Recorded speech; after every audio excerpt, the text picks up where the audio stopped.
اعوذ باللہ السمیع العلیم من الشیطان الرجیم بسم اللہ الرحمن الرحیم وَإِذَا سَمِعُوا مَا أُنزِلَ إِلَى الرَّسُولِ تَرَى أَعْيُنَهُمْ تَفِيضُ مِنَ الدَّمْعِ مِمَّا عَرَفُوا مِنَ الْحَقِّ يَقُولُونَ رَبَّنَا آمَنَّا فَاكْتُبْنَا مَعَ الشَّاهِدِينَ وَمَا لَنَا لَا نُؤْمِنُ بِاللَّهِ وَمَا جَاءَنَا مِنَ الْحَقِّ وَنَطْمَعُ أَن يُدْخِلَنَا رَبُّنَا مَعَ الْقَوْمِ الصَّالِحِينَ فَأَصَابَهُمُ اللَّهُ بِمَا قَالُوا جَنَّاتٍ تَجْرِي مِن تَحْتِهَا الْأَنْهَارُ خَالِدِينَ فِيهَا وَذَلِكَ جَزَاءُ الْمُحْسِنِينَ۔ حضرات محترم، قرآن کریم کی عظمت کے متعلق کچھ باتیں گزشتہ مجلس میں عرض کی تھی۔ اس وقت حقیقت بات یہ ہے، غیر مسلمان تو غیر مسلمان ہیں، مسلمانوں کے اندر بھی قرآن کے متعلق بہت سی کنفیوژن ہے، خصوصاً ہمارے وہ نوجوان جو کالج اور یونیورسٹیوں میں پڑھتے ہیں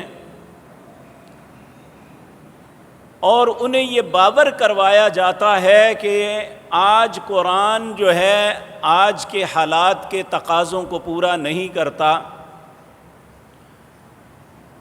یہ ایک پرانے زمانے کی کتاب ہے، اس زمانے میں یہ اپیل کرتی تھی، لیکن آج جدید دور کے اندر جدید تقاضوں پہ پورا نہیں اترتی۔ یہ اتنی بڑی غلط فہمی ہے، یہ اتنا بڑا جھوٹ ہے کہ کوئی شخص دوپہر کے وقت جب سورج نصف النہار پہ ہو تو وہ کھڑا ہو کے کہے کہ روشنی نہیں ہے، تو ہم اس کا نام کیا رکھیں گے؟ یقینی بات ہے اسے کہیں گے اپنا دماغ کا علاج کرواؤ۔ آج کی مجلس میں یہ بات عرض کروں گا کہ قرآن کن لوگوں پہ اثر کرتا ہے۔ قرآن کے متعلق 4 قسم کے لوگ ہیں، 3 بد نصیب ہیں، صرف 1 قسم کے لوگ ہیں جو خوش نصیب ہیں۔ قرآن جن پہ اثر کرتا ہے اور قرآن ان کی زندگی میں نظر آتا ہے، دنیا اور آخرت کی عزت ناموس ان کا مقدر بنتی ہے۔ میرے عزیز بھائیو، سب سے پہلے بد نصیب تو وہ لوگ ہیں جنہوں نے نہ قرآن کو پڑھا ہے، نہ قرآن کو سچ مانا ہے، نہ قرآن کے متعلق کچھ معلومات رکھتے ہیں، صرف دوسرے مذہب میں ہونے کی وجہ سے قرآن کی مخالفت کرتے ہیں۔ اللہ رب العزت ایسے لوگوں کے متعلق قرآن کے آغاز میں ہی فرماتے ہیں، ان الذین کفروا سواء علیہم اانذرتہم ام لم تنذرہم لا یؤمنون۔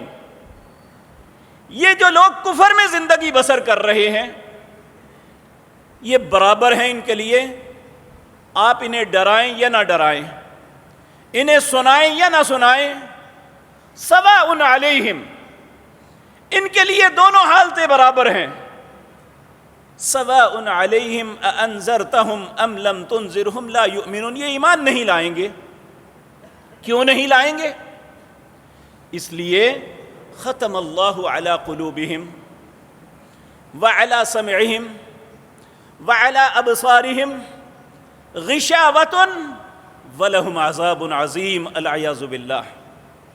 ہم یہ آیت پڑھتے ہیں، ہمیں ہمیشہ زندگی بھر پڑھتے ہیں۔ آج ذرا اس نہج پہ غور کریں کہ کفار کو قرآن کی سمجھ کیوں نہیں آتی۔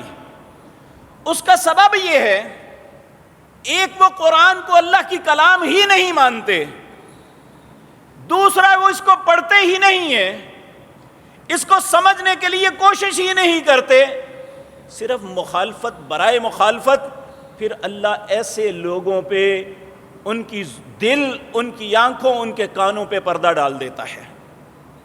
اولئک الذین طبع اللہ علی قلوبہم، قرآن میں کئی مقام پہ اس طرح کی آیات آتی ہیں کہ جب انسان بات اس کے سامنے آتی ہے وہ سمجھنے کی کوشش ہی نہیں کرتا، بلکہ الٹا مخاصمت، مجادلت، لڑائی جھگڑا شروع کرتا ہے اور سمجھنے کے بجائے الٹا اعتراضات کرتا ہے، ایسے انسان کو بات سمجھ نہیں آتی۔ آپ دیکھیں ہماری زندگی میں معاملات ہوتے ہیں، دو پارٹیوں میں جھگڑا ہوتا ہے، اگر دونوں میں کسی کے دل میں یہ ہونا کہ چلو صلح کی بات ہو تو ہم صلح کی طرف آ جائیں گے، تو پھر ان کی اصلاح ممکن ہوتی ہے، انہیں سمجھایا جائے تو وہ سمجھ جاتے ہیں۔ لیکن جب دونوں کے ذہن میں یہ ہو کہ ہم سے سمجھنا نہیں ہے، ہم نے الجھنا ہی ہے، ہم نے اصلاح نہیں کرنی، جھگڑا ہی کرنا ہے، تو ساری دنیا کے دانا بھی بیٹھ جائیں وہاں پہ، انہیں سمجھا نہیں سکتے، انہیں اس بات پہ آمادہ نہیں کر سکتے کہ صحیح بات یہ ہے۔ انہیں جو بھی بات کہیں گے انہوں نے الٹا جواب دینا ہے۔ بالکل کفار کی مثال قرآن کے متعلق یہی ہے۔ تو اللہ رب العزت فرماتے ہیں جو سمجھنا نہیں چاہتا مجھے سمجھانے کی ضرورت بھی نہیں ہے۔ ایک مقام پہ اللہ فرماتے ہیں کہ وَلَا تَكُونُوا كَالَّذِينَ قَالُوا سَمِعْنَا وَهُمْ لَا يَسْمَعُونَ، یہ بات اللہ مجھے اور آپ کو سمجھا رہے ہیں۔ اہل ایمان کو تم ان لوگوں کی طرح نہ ہو جانا جنہوں نے کہا ہم نے سن لیا حالانکہ کچھ نہیں سنا۔ جس نے سننے کے بعد اس نے اپنے اوپر اپلائی نہیں کرنا، اس کی اچھائی اور برائی کے متعلق سوچنا نہیں ہے، اس کے سنے کا کیا فائدہ؟ آپ کچھ بھی سنا لیں تو اس نے جب اس پہ سوچنا ہی نہیں ہے کہ شاید یہ میری بھلائی کی بات ہو، جب اس نے اس کے انگیز چلنا ہے، تو اللہ فرماتے ہیں ایسے انسان ان شر الدواب، جتنے میں نے جانور بنائے ہیں یہ انسان ہونے کے باوجود ان جانوروں سے بھی بدتر ہیں جس جانور کو آپ سب سے بدترین سمجھتے ہیں۔ ان شر الدواب، کیوں؟ عند اللہ الصم البکم الذین لا یعقلون، یہ بہرے ہیں، یہ گونگے ہیں، یہ عقل ہی نہیں کرتے۔ تو پہلے بدنصیب وہ ہیں جنہیں قرآن کا احساس ہی نہیں ہے۔ جبکہ دنیا کا کوئی بھی انسان، آپ ہمارے پڑوس میں چلے جائیں، ہندو جو ہیں یہ ہزاروں مورتیوں کو پوجتے ہیں، نامعلوم شاید ایک ہندو کو معلوم نہ ہو کہ ان کے خدا کتنے ہیں، لیکن جب بھی کوئی بات ایسی آتی ہے نا انسان کی تقدیر، اچھائی برائی کی، تو کہتے ہیں اوپر والا جانتا ہے۔ یعنی ہندو کی زبان پہ بھی آخر لفظ نکلتا ہے کہ اوپر والے نے کرنا ہے، اوپر والا زندگی دیتا ہے۔ وہ اوپر والا کون ہے؟ وہ نہ رام ہے نہ کرشنا ہے، وہ نہ کوئی اور ہے، وہ اللہ ہے۔ کوئی انسان فطرت سے کتنا ہی بھاگے، جب انسان مجبور اور بے بس ہو جاتا ہے بالآخر اس کی زبان پہ لفظ آ جاتا ہے جو وہ کبھی نہیں کہنا چاہتا۔ تو یہ پھر بھی کہتے ہیں اوپر والا ہے، زندگی اوپر والے کے ہاتھ میں ہے، موت اوپر والے کے ہاتھ میں ہے، نفع نقصان اوپر والے کے ہاتھ میں ہے، تو پھر پوجتے دوسروں کو کیوں ہوں؟ تو میرے عزیز بھائیوں، جب ایک انسان سمجھنے کی کوشش نہیں کرتا، اللہ فرماتے ہیں ان شر الدواب عند اللہ الصم البکم الذین لا یعقلون ولو علم اللہ فیہم خیرا، اگر اللہ ان کے دل کے اندر تھوڑی سی بھی بھلائی دیکھتا نا انہیں ضرور سناتا۔ ولو اسمعہم لتولوا وہم معرضون، اب اگر اللہ سنائے بھی تو منہ پھور کے بھاگ جائیں گے، تو اللہ کہتے ہیں مجھے کیا ضرورت ہے سنانے کی؟ جب ایک آدمی نے ماننا ہی نہیں ہے۔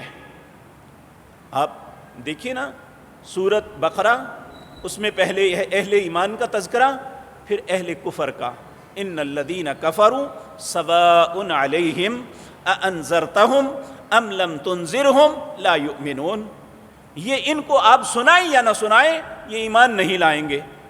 اب یہ تو انڈرسٹوڈ ہو گیا کہ قرآن کی تاثیر اس کے لیے ہے جو قرآن کو پڑھ کے اسے سمجھ کے اس کے لیے اپنے دل میں اچھے جذبات رکھتا ہے۔ تو یہ وہ بدقسمت لوگ ہیں۔ اللہ رب العزت نے ان کے متعلق فرمایا وَلَوْ تَرَىٰ، اپنے نبی کریم کو فرما رہے ہیں اللہ رب العزت، وَلَوْ تَرَىٰ إِذْ يَتَوَفَّى الَّذِينَ كَفَرُوا الْمَلَائِكَةُ يَضْرِبُونَ وُجُوهَهُمْ وَأَدْبَارَهُمْ وَذُوقُوا عَذَابَ الْحَرِيقِ۔ اے میرے پاک پیغمبر، کاش اس منظر کو آپ کبھی دیکھ سکتے ہیں جب ایک کافر کی موت کا وقت آتا ہے۔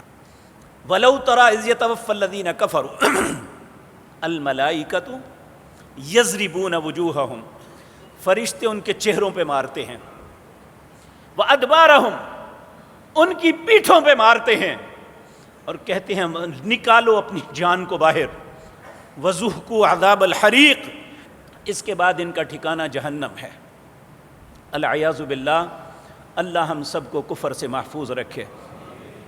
دوسرا مقام اللہ ان لوگوں کے متعلق فرماتا ہے ان الذین کفروا وماتوا وهم کفار اولئک علیہم لعنت اللہ والملائکۃ والناس اجمعین۔ جو لوگ کفر پہ زندگی بسر کرتے ہیں، کفر پہ موت آتی ہے، اسلام اور حق کو قبول نہیں کرتے، وماتوا وهم کفار اولئک علیہم لعنت اللہ، ان پہ اللہ کی لعنت ہے، والملائکۃ، فرشتوں کی، والناس اجمعین، ساری مخلوق کی ان پہ لعنت ہے۔ کس سبب؟ ان کے کفر کے سبب۔ انہوں نے نہ اپنے رب کو پہچانا، نہ اس کی کلام کو پہچانا، نہ اس کے رسول کو پہچانا، اس لیے وہ اللہ، اس کے فرشتوں اور ساری مخلوق کی لعنت کے مستحق ہیں۔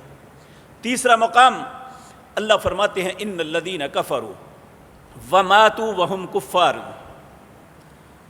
فلن يقبل من احدهم ملء الارض ذهبا ولو افتدى به۔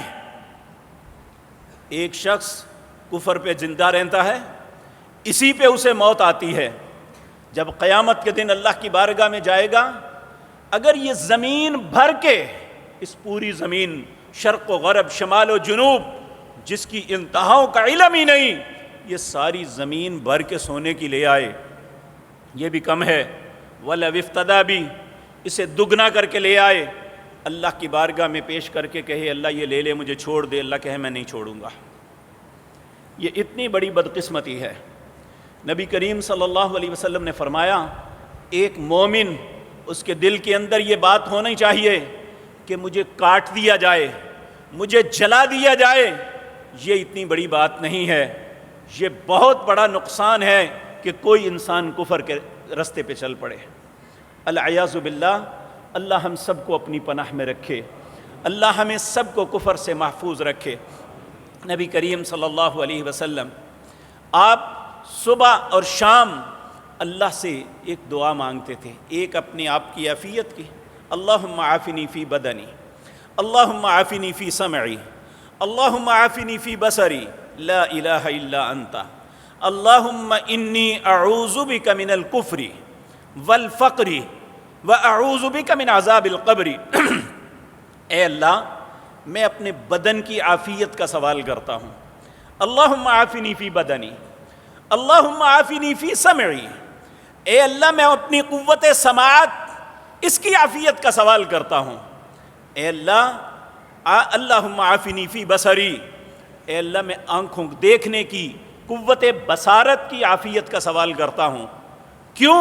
لا الہ الا انت، اے اللہ تیری ذات کے علاوہ میرا الہ کوئی نہیں ہے۔ پھر تین چیزوں سے پناہ مانگتے، سب سے پہلے اللہم انی اعوذ بک من الکفر والفقر واعوذ بک من عذاب القبر، اے اللہ میں کفر سے تیری پناہ مانگتا ہوں، فقر سے تیری پناہ مانگتا ہوں، عذاب قبر سے تیری پناہ مانگتا ہوں۔ یہ رسول اللہ صبح اور شام اللہ سے التجا کرتے۔ ہمیں بھی اس معاملے میں فکر مند رہنا چاہیے کہ ہمیں زندگی میں کوئی ایسا عمل نہ ہو جائے، ایسا بول نہ بولا جائے کہ انسان اسلام کی وسعتوں سے نکل کے کفر کی وادیوں میں نہ گر جائے۔ اللہ ہم سب کو اپنی پناہ میں رکھے۔ پہلے وہ بد نصیب ہیں جنہوں نے نہ قرآن کو پڑھا نہ قرآن کو سمجھا بلکہ زندگی بھر قرآن کی مخالفت کی. انہیں اللہ کو سمجھانے کی ضرورت ہی نہیں. نمبر 2، وہ انسان جو قرآن کو پڑھتا ہے، سمجھتا بھی ہے، لیکن اس کی زندگی عمل سے خالی ہے. عمل میں وہ بھلا دیتا ہے.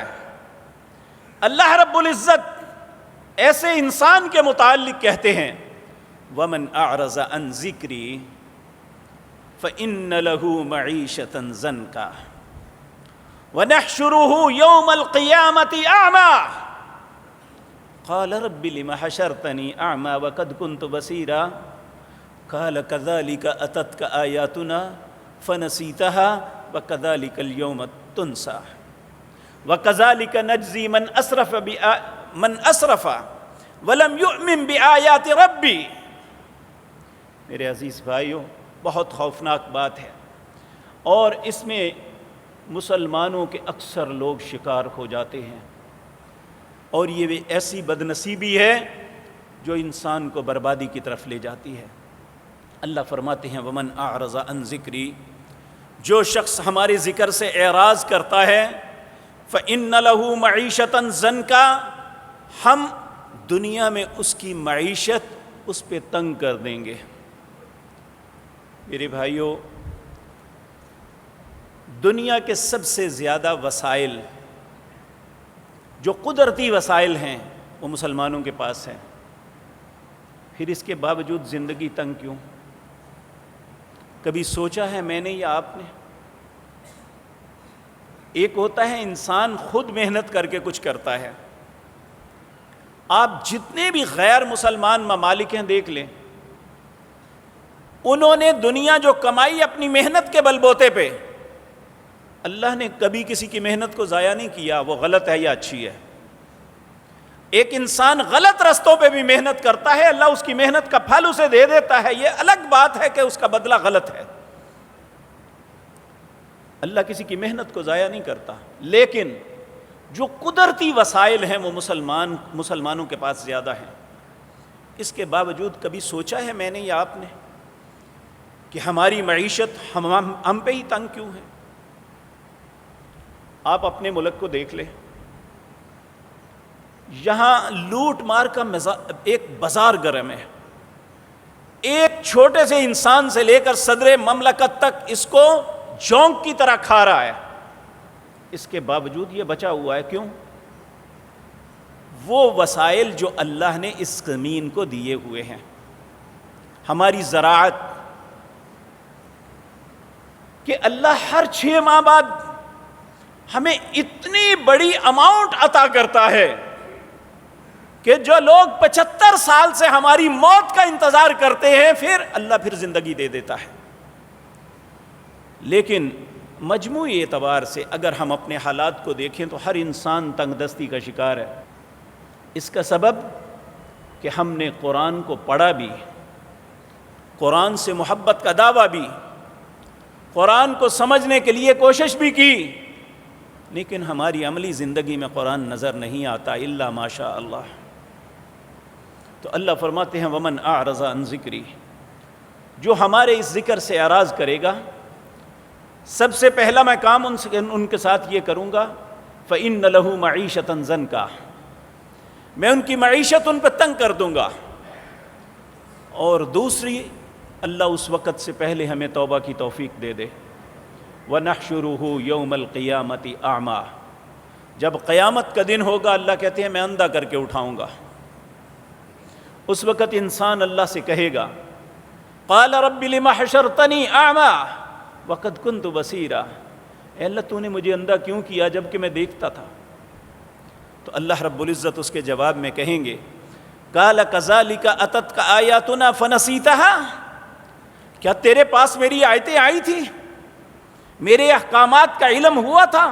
فَنَسِيتَهَا، تم نے انہیں بلا دیا. وَكَذَلِكَ الْيَوْمَ تُنْسَى، آج میں نے تمہیں بلا دیا. وَكَذَلِكَ نجزی من اسرف ولم یؤمن بآیات ربی، اسی طرح ہم بدلہ دیتے ہیں جو حد سے بڑھتا ہے، ہماری آیتوں پہ ایمان نہیں رکھتا. وَلَعَذَابُ الْآخِرَةِ أَشَدُّ وَأَبْقَىٰ، اور آخرت کا عذاب اس کے لیے بہت سخت بھی ہے اور باقی رہنے والا بھی ہے، العیاذ باللہ۔ اللہ ہم اس قرآن کا حق ادا کرنے کی توفیق عطا فرمائے۔ میرے بھائیوں، یہ رمضان میں ایک جمعے میں آپ کے سامنے عرض کر چکا کہ قرآن کے حقوق ہم پہ کیا ہیں۔ ہمیں ان حقوق کا لحاظ رکھنا چاہیے، قرآن کی تلاوت کریں، قرآن کو سمجھیں، اس کے فہم کو اور اس پہ عمل کریں۔ یہ قرآن کے حقوق ہیں ہم پہ، اگر ہم نے یہ حق ادا نہ کیا تو یقین جانیے یہی قرآن جس کی وجہ سے اللہ نے ہمیں عزت بخشی ہے، یہی ہمارے خلاف گواہی دینے کے لیے کھڑا نہ ہو جائے۔ کیوں کہ کل جب اللہ کی عدالت ہوگی، سفارش کرنے کے لیے دو ہوں گی، ایک ہمارے نبی ہوں گے، ایک قرآن ہوگا۔ نبی کریم صلی اللہ علیہ وسلم یا حق میں یا خلاف سفارش کریں گے۔ 19ویں پارے کے آغاز میں اللہ فرماتے ہیں وقال الرسول یا رب ان قوم اتخذوا هذا القرآن محجورا۔ جب نبی اپنی قوم، اپنی امت میں سے بعض قوم کے متعلق یہ کہیں گے، اے اللہ یہ وہ لوگ ہیں جنہوں نے قرآن کو پیچھے پس پشت ڈال دیا تھا، اس کے احکامات کو نہ سمجھا نہ اس پہ عمل کیا، تو اللہ کی عدالت میں جب رسول اللہ کی گواہی آ جائے گی تو کون ہمارے حق میں خیر کی گواہی دے گا؟ اسی طرح قرآن بعض کے حق میں گواہی دے گا، بعض کے خلاف گواہی دے گا۔ اللہ رب العزت ایسا ہمیں بد نصیب نہ بنائے کہ قرآن ہمارے خلاف کھڑا ہو جائے اور ہمارے خلاف گواہی دے کہ اے اللہ اس نے میری قدر نہیں کی تھی۔ اللہ ایسا بد نصیب کسی کو نہ بنائے۔ میرے عزیز بھائیو، تیسرے لوگ وہ ہیں، یہ سب سے بدقسمت ہیں، یہ اکثر علماء میں ایسے ہیں۔ آج یہی لوگ ہیں جنہیں اللہ نے فہم دیا ہے، دنیا اور دین کی تعلیم سے بہرہور کیا ہے، لیکن ان کی زندگی کا مقصد لوگوں میں کنفیوژن ڈالنا، لوگوں کے ذہنوں میں شکوک پیدا کرنا اور قرآن کی مشبہات جو ہیں لوگوں کے سامنے بیان کر کے لوگوں کو متزلزل، ان کے ایمان کو متزلزل کرنا۔ آج سوشل میڈیا کا زمانہ ہے اور بہت سے بدبخت، بد نصیب ایسے ہیں جو اپنے آپ کو بہت بڑے عالم دین سمجھتے ہیں، لیکن اللہ کی نظروں میں ان کی حیثیت کیا ہے؟ آپ سورۃ آل عمران ہے، اللہ رب العزت فرماتے ہیں ان اللہ لا یخفی علیہ شیء فی الارض ولا فی السماء، وہو، اللہ کے سامنے کوئی چیز پوشیدہ نہیں، چاہے وہ زمین میں ہے یا آسمان میں ہے۔ ان اللہ لا یخفی علیہ شیء فی الارض ولا فی السماء، اللہ کے سامنے کوئی بھی چیز چھپی ہوئی نہیں، سب کچھ ظاہر ہے۔ ایک بات ہے جو ہم اپنی زبان سے بولتے ہیں، یہ تو سب لوگ سن لیتے ہیں، ایک وہ ہے جو بات اپنے دل میں رکھتے ہیں۔ اللہ فرماتے ہیں وَيَعْلَمُ مَا تُخْفِي الصُّدُورُ، تمہارے سینوں کے اندر جو چھپی ہوئی باتیں ہیں میں وہ بھی جانتا ہوں۔ تو جب ہمارے من کی باتیں اللہ جانتے ہیں تو پھر ہمیں سوچنا چاہیے ہم کیا کچھ سوچتے ہیں۔ اور پھر ہماری کچھ ایسی مجلسیں ہوتی ہیں، ہم سمجھتے ہیں یہ ہماری پرائیویٹ مجلس ہے اور ہم آپس میں عہد کرتے ہیں کسی کو بتانا نہیں ہے، تو اللہ رب العزت اس کا بھی حال قرآن میں بتاتے ہیں یستخفون من الناس، لوگوں سے چھپا رہے ہو نا، ولا یستخفون من اللہ، اللہ سے کچھ نہیں چھپا سکتے تم۔ وَهُوَ مَعَهُمْ إِذْ يُبَيِّتُونَ مَا لَا يَرْضَى مِنَ الْقَوْلِ، وہ تو تمہارے پاس ہوتا ہے جب تم رات کے اندھیروں میں بیٹھ کے ایسی پلاننگ کرتے ہو، سمجھتے ہو کسی کو علم ہی نہیں، اللہ کہتے ہیں میں دیکھ رہا ہوتا ہوں۔ یستخفون من الناس ولا یستخفون من اللہ وهو معهم اذ یبیتون ما لا یرضى من القول، اللہ کہتے ہیں مجھے پتہ ہے تم ایسی باتیں کرتے ہو جس پہ میں راضی نہیں ہوں۔ اب اللہ یہاں فرما رہے ہیں، یہ عموماً اکثر لوگوں کے ذہن میں بات آتی بھی ہے، دیکھیں جی وہ بھی قرآن پڑھتے ہیں، وہ بھی قرآن پڑھتے ہیں، وہ بھی کس کی مانے کس کی نہ مانے۔ اللہ فرماتے ہیں هو الذی انزل علیک الکتاب، آیت نمبر 7 سورۃ آل عمران، تیسرا پارہ، اس پہ جا کے غور ضرور کرنا، اللہ کے لیے غور ضرور کرنا، کہ بہت سے لوگ جانتے بوجھتے اس کمینگی کا اظہار کرتے ہیں۔ اللہ فرماتے ہیں هو الذی، اللہ وہ ذات پاک ہے، انزل علیک الکتاب، جس نے آپ پر یعنی نبی کریم صلی اللہ علیہ وسلم پر یہ کتاب نازل کی، منہ آیات محکمات، اس میں کچھ محکم آیتیں ہیں جن کا نہ معنی بدلا جا سکتا ہے نہ تشریح، وَأُخَرُ مُتَشَابِهَاتٍ، کچھ اللہ نے متشابہات رکھی ہیں امتحان کے لیے کہ انسان ان کو پڑھ کے کہاں کیا کرتا ہے، مجھ پہ ایمان رکھتا ہے یا اس کا ایمان متزلزل ہوتا ہے۔ وَأُخَرُ مُتَشَابِهَاتٍ، اللہ کہتے ہیں تمہارے امتحان کے لیے کچھ متشابہات بھی رکھیے۔ متشابہات کہتے ہیں جس میں شک ڈالا جا سکتا ہے، جس کے متعلق جس کی تشریح میں کچھ ادھر ادھر کر سکتے ہیں، اور یہ اللہ نے علماء کے امتحان کے لیے رکھی ہیں۔ اللہ فرماتے ہیں فَأَمَّا الَّذِينَ فِي قُلُوبِهِمْ زَيْغٌ، جن لوگوں کے دلوں میں ٹیڑھا پن ہے، فَأَمَّا الَّذِينَ فِي قُلُوبِهِمْ زَيْغٌ فَيَتَّبِعُونَ مَا تَشَابَهَ، وہ قرآن کی محکم آیتوں کو نہیں دیکھتے، متشابہات کے پیچھے چلتے ہیں۔ فَأَمَّا الَّذِينَ فِي قُلُوبِهِمْ زَيْغٌ فَيَتَّبِعُونَ مَا تَشَابَهَ، کیوں چلتے ہیں؟ ابتغاء الفتنہ، امت کے اندر فتنہ ڈالنے کے لیے، وابتغاء تاویلی، اپنی مرضی کی تعویلیں کرتے ہیں، تعویل کرتے ہیں کسی بات کا معنی اپنی مرضی کے مطابق بیان کرنا، اس کو تعویل کہتے ہیں۔ اللہ رب العزت فرماتے ہیں کہ ابتغاء الفتنۃ وابتغاء تاویلی، ان متشابہات جو تمہارے امتحان کے لیے میں نے آیتیں رکھی ہیں، ان کے متعلق ان کے پیچھے لگ کے لوگوں میں فتنہ ڈالنے کے لیے اس کی تعویل اپنی مرضی کے مطابق کرتے ہیں۔ وَمَا يَعْلَمُ تَأْوِيلَهُ إِلَّا اللَّهُ، اللہ فرماتے ہیں حالانکہ اس کی تعویل کا اللہ کے علاوہ کسی کو علم نہیں ہے۔ مثال کے طور پہ کچھ صورتوں کے آغاز میں لفظ آتے ہیں، یعنی الف لام میم، الف لام را، الف لام میم صاد، ان لفظوں کو کہتے ہیں حروف مقطعات، ان کا معنی اللہ نے نہیں بتایا، اور ایک چیلنج ہے کہ کوئی شخص ان کا معنی نہیں بتا سکتا۔ نبی کریم صلی اللہ علیہ وسلم نے جب یہ کہا کہ اللہ عالم بمرادہ، اس کی مراد اللہ جانتے ہیں، تو مدینے میں ایک یہودی عالم دین تھا جس کا نام حیی بن اخطب تھا، اس کی بیٹی رسول اللہ کی بیوی بنی، لیکن یہ بد نصیب مسلمان نہیں ہوا۔ اور یہ نہیں، اماں جی صفیہ رضی اللہ تعالی عنہ جو ان کی بیٹی تھی، کہتی ہیں کہ جب نبی کریم مدینہ منورہ میں آئے تو میرا باپ اور میرا چچا ہمارے گھر اکٹھے ہوئے، اور دونوں کہنے لگے کہ ہم نے تورات میں اس نبی کی نشانیاں پڑھی ہوئی ہیں، کیا چل کے دیکھیں نا کہ ان نشانیوں کے مطابق یہ شخصیت ہیں؟ کہتے ہیں قدرتی بات کہ میں قریب ہی تھی، میں نے چچا اور والد کی بات سن لی۔ کہتے ہیں یہ لوگ چلے گئے، یہ خیبر میں رہتے تھے، خیبر مکہ مدینہ منورہ سے تقریباً 70 کلومیٹر دور ہے۔ یہ دونوں گئے مدینہ منورہ۔ کہتی ہیں میرے دل میں تجسس پیدا ہوا کہ جب یہ واپس آئیں تو میں ان کی بات کو سنوں۔ اللہ اکبر۔ جب واپس آئے تو کہتی ہیں میں پھر اوٹ میں کھڑی ہو گئی، میرے چچا نے میرے والد حیی بن اخطب سے پوچھا، حیی تمہارا کیا خیال ہے ان کے متعلق؟ حیی کہنے لگا اللہ کی قسم، جو باتیں ہم نے تورات میں پڑھی تھی وہ من وعن اس شخصیت میں یعنی رسول اللہ صلی اللہ علیہ وسلم میں موجود ہیں۔ اب چچا کہنے لگا ہمارا کیا کردار ہونا چاہیے؟ حیی کہنے لگا مخالفت۔ چچا نے تعجب سے پوچھا کہ کیوں؟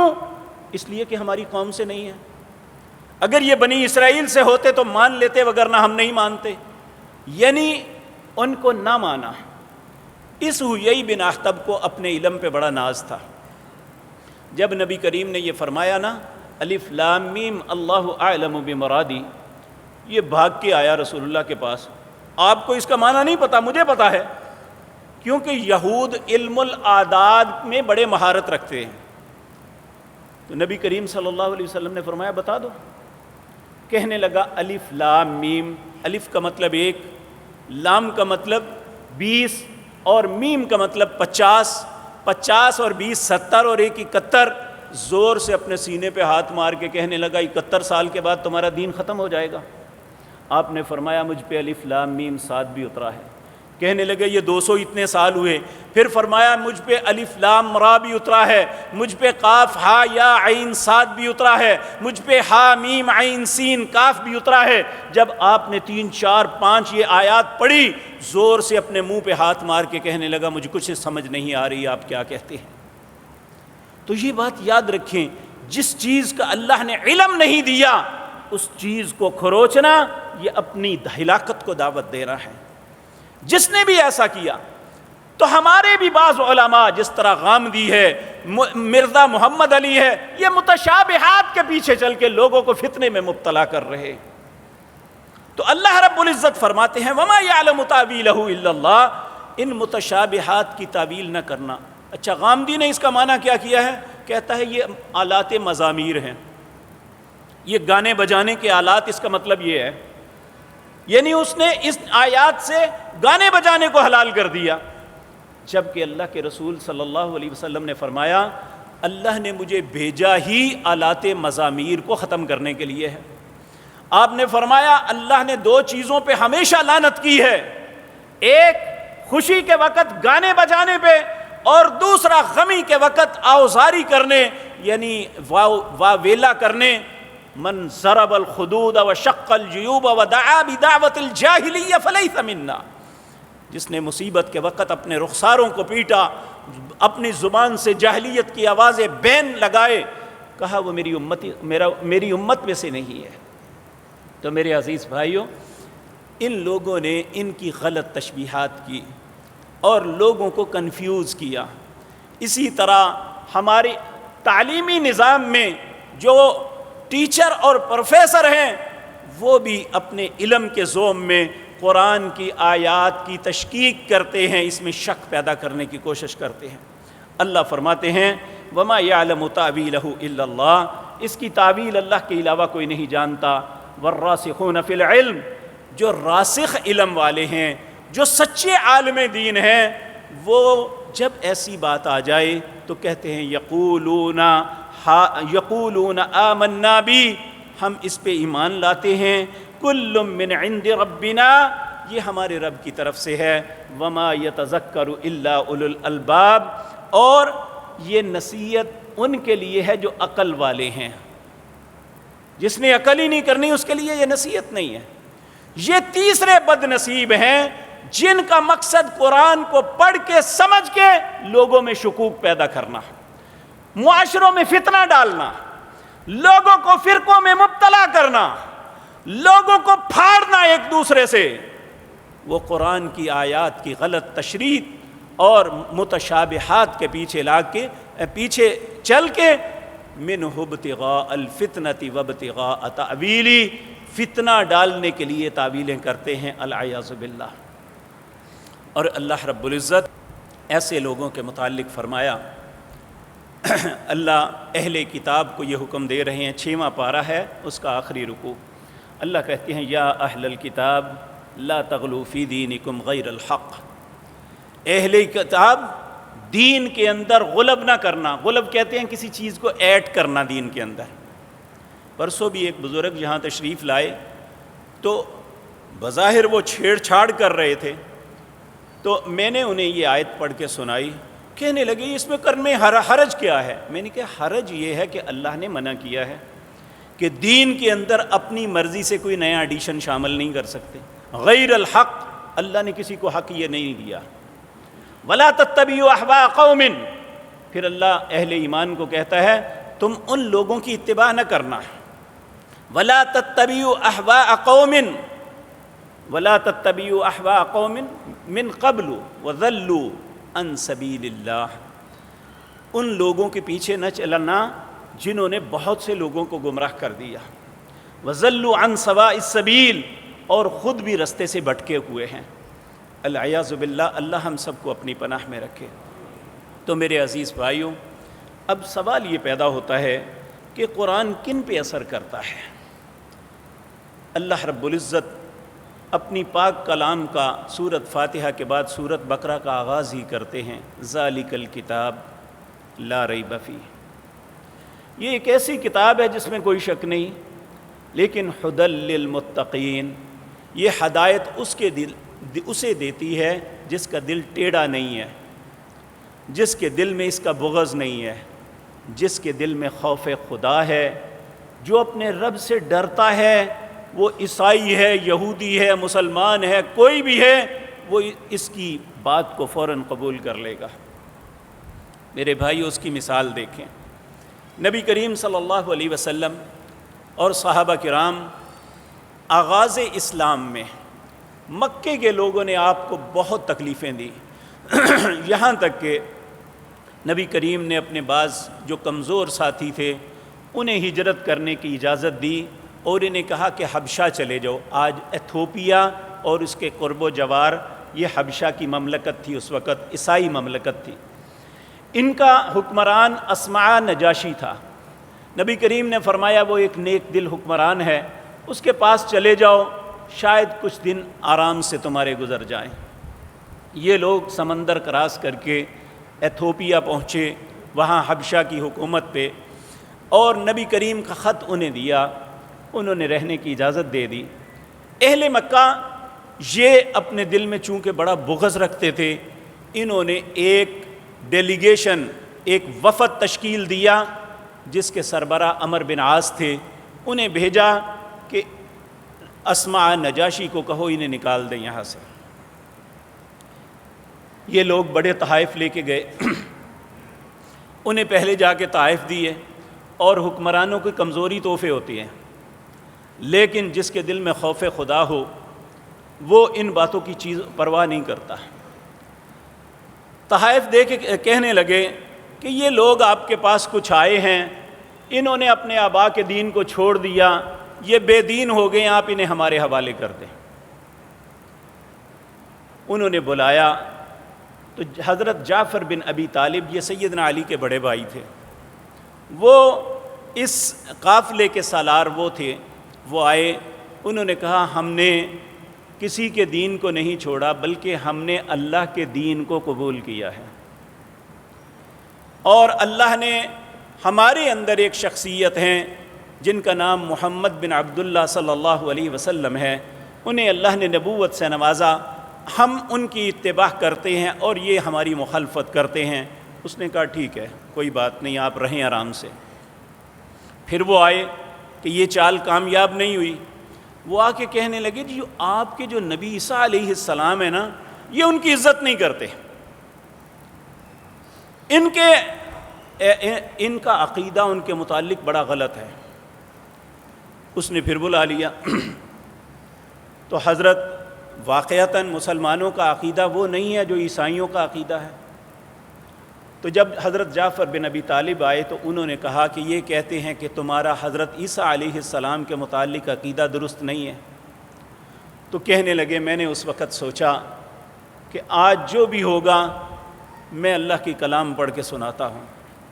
انہوں نے اللہ اکبر سورۃ مریم پڑھی، قاف ہا یا عین صاد ذکر رحمت ربک عبدہ زکریا، یعنی یہ آیت وہاں عیسیٰ علیہ السلام کی پیدائش، ان کی ماں کے ساتھ جو معاملات ہوئے سارے پڑھنے کے بعد آپ خاموش ہوئے، تو اس وقت اللہ نے اس وقت ان لوگوں کی کیفیت کو بیان کیا، جب کہ وہ مخالفت کی نیت سے نہیں، سمجھنے کی نیت سے سن رہے تھے۔ اللہ 7ویں پارے کی پہلی آیت میں فرماتا ہے وَإِذَا سَمِعُوا مَا أُنزِلَ إِلَى الرَّسُولِ، جب انہوں نے سنا جو ہم نے رسول پہ نازل کیا تھا یعنی قرآن، تَرَىٰ أَعْيُنُهُمْ تَفِيضُ مِنَ الدَّمْعِ، ان کی آنکھوں میں آنسو جاری تھے، سب کے سب رو رہے تھے، مِمَّا عَرَفُوا مِنَ الْحَقِّ، یہ چند آیتیں سننے کے بعد ہی انہوں نے حق کو پہچان لیا۔ یقولون، کہنے لگے ربنا آمنا فاکتبنا مع الشاہدین، اے اللہ تو ہم ایمان لاتے ہیں، ہمیں گواہوں میں لکھ لے کہ تو جو اپنے نبی محمد الرسول اللہ پہ نازل کیا ہے ہم اس پہ ایمان لاتے ہیں۔ یعنی چند آیات سنی اخلاص کے ساتھ، ذہن میں مخالفت نہیں تھی، دل میں بغض نہیں تھا، اللہ کے تقوی کے ساتھ، خوف خدا کے ساتھ سنی تو قرآن دلوں کو موم کر دیتا ہے۔ قرآن سننے سے دل بدل جاتے ہیں۔ تو اللہ اسی کا تذکرہ کرتے ہیں۔ جب یہ آیتیں پڑھی نا تو حضرت عمر بن عاص کہتے ہیں میرے دل میں یہ تھا کہ اب یہ مشتعل ہو کے کہیں گے۔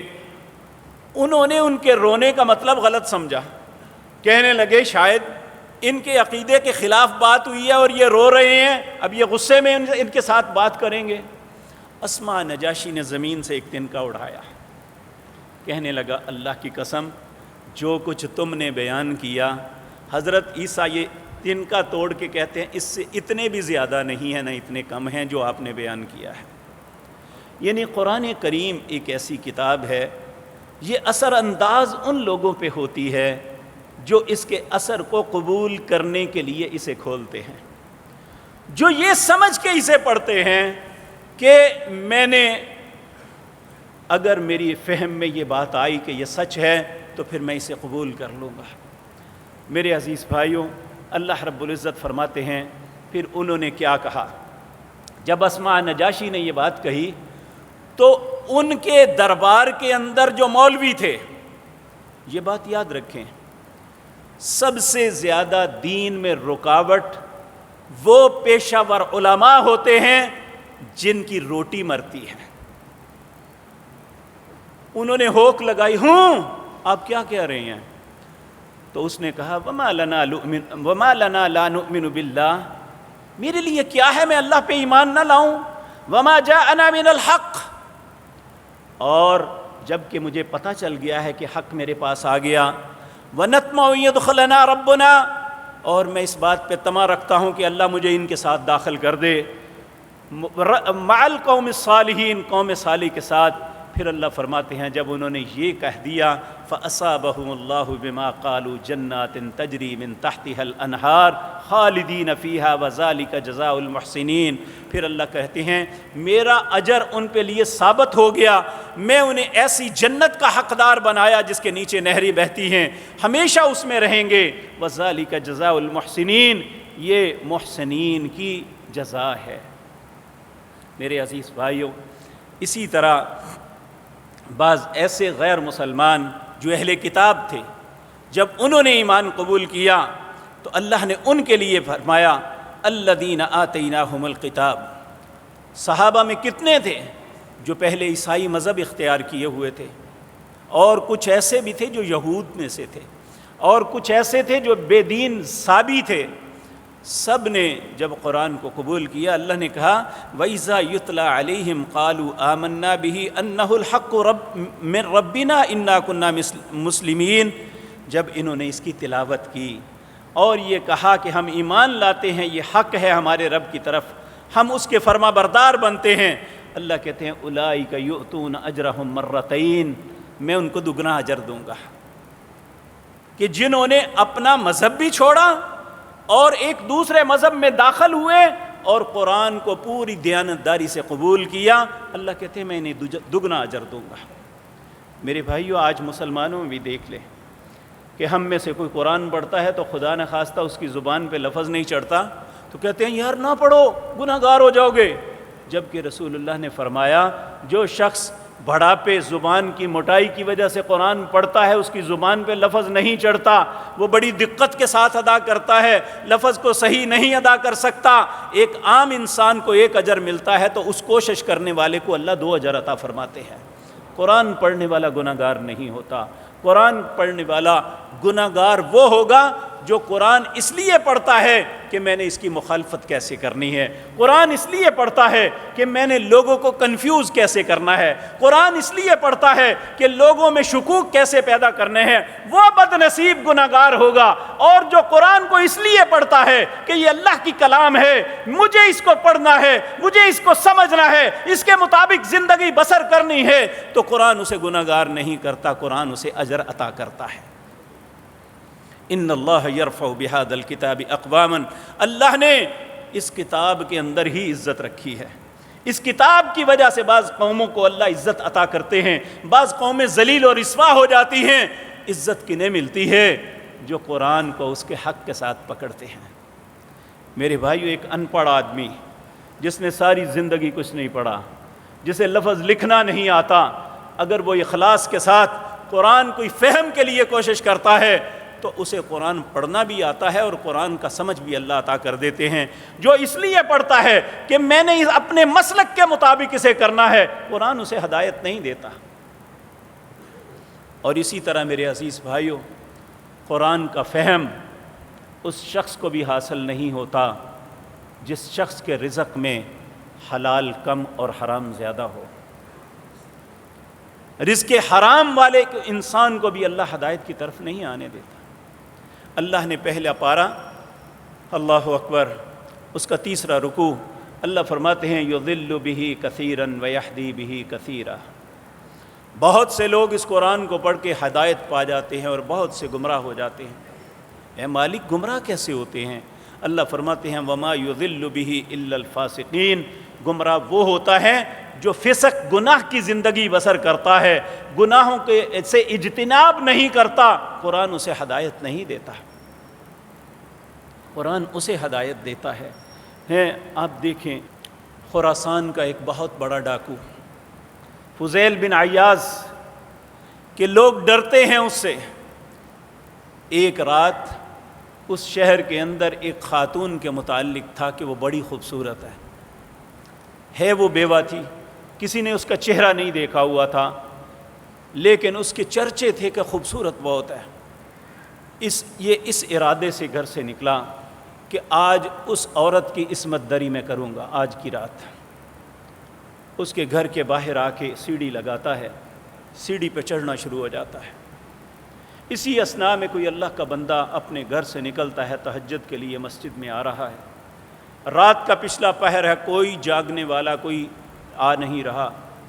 ایک شخص برائی کے ارادے سے سیڑھی کے ایک ایک سٹیپ کو اوپر کراس کرتا ہوا جا رہا ہے، دوسرا اللہ کے گھر میں نماز کے لیے آ رہا ہے، اس کی زبان پہ قرآن کی آیت ہے الم یأن للذین آمنوا ان تخشع قلوبہم لذکر اللہ وما نزل من الحق۔ کیا ابھی وہ وقت نہیں آیا؟ سورۃ حدید ہے، 27واں پارہ ہے، کیا ابھی وہ وقت نہیں آیا ایمان والوں پر ان تخشع قلوبہم لذکر اللہ، کہ اللہ کا ذکر سن کے ان کے دل ڈر جائیں؟ ایسا تیر لگا، ایک ایک قدم نیچے آ رہا ہے اور رو رہا ہے، کہتا ہے ہاں وہ وقت آ گیا کہ جب اہل ایمان کا دل اللہ کے ذکر کو سن کے ڈر جائے۔